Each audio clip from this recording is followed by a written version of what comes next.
welcome. You are watching Business Plus here on News9 Live. I'm Krishnakumar and we're being joined in the studios by Kartik, Malhotra and Suyash, Maheshwari. Thank you, gentlemen, for being with us. Kartik, exciting day for the stock market. Suyash, I'm sure you're trembling with excitement. Tell us how it went down, because all eyes were on the all-important Jio Financial Services listing, JioFin, to be precise. That's the name of the stock upon listing. But before we get to that, I think, Suyash, we should talk about the markets. Something good, something positive with the markets after 2 days of losing.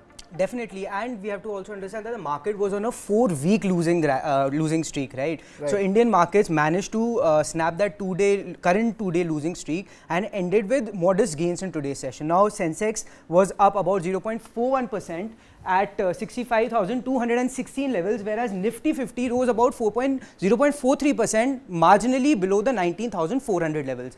Mid-cap 100 and the small-cap 100 index also managed to outperform the headliners in today's session, and the Nifty Mid-Cap 100 index was up about 0.82% at 38,126 levels, while the Small-Cap index was up 0.63% at 11,756 levels. All right, so that's how the broader markets were. Before we get into JioFin again, let's talk about the biggest stocks that were in action for the day as well, so that we understand what exactly was moving the markets really for this trading session. Definitely. So most of the sectors ended in the positive territory today, apart from Nifty PSU banks, which saw some profit taking after a couple of weeks of rally. Nifty Media was also under pressure at about 0.29%. But now Nifty IT and Nifty metals were among the gainers. They logged gains of over 1%. Nifty IT was up 1.09% and Nifty metal surged 1.3% in today's session. Now, if we look at the gainers and losers today, among the gainers on Nifty were Bajaj Finance. Bajaj Finance gained about 2.75% in today's session after Jefferies reiterated its bullish stance on the stock.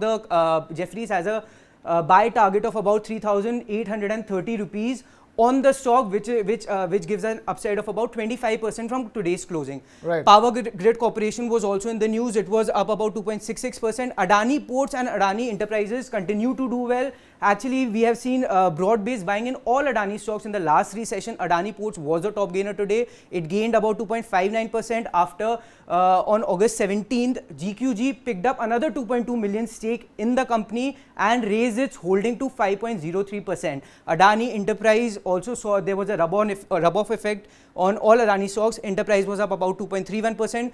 Other than that, Hindalco also gained about 2%. Now, among losers were Jio Financial Services, which was down 5%. We'll talk about it. I know. Reliance stock also saw some correction. It was down about 1%. Mahindra & Mahindra fell about 0.91% after the company decided to recall about 1 lakh XUV units on a potential wiring issue. Britannia also saw some profit booking and was down about 0.75%. Bajaj Auto also ended today's session 0.36% lower. All right. Quite the story as far as Adani Ports and Adani Enterprises is concerned, isn't it, Kartik? At this stage, we have Mr. Rajesh Agarwal, Head Research, AUM Capital Market Private Limited, now joining us live on the broadcast. Mr. Rajesh Agarwal, thank you so much for taking time out to be with us here on Business Plus on News9 Live. Tell us, first up, your thoughts on the day's trading session. Markets snapping a losing streak with some big gainers for the day in the form of especially the Adani stocks. So what I was trying to say is, after it took support at 19,250 on Friday, that was a 200-day EMA, market is trying to gain strength, and once it crosses 19,420, I think it would be gaining further strength. But the problem is coming from Bank Nifty side, because what we have always felt that market is like a bicycle, having 2 wheels. One is Nifty and the other one is Bank Nifty. Unless one performs, I don't think the market is going to go ahead very far.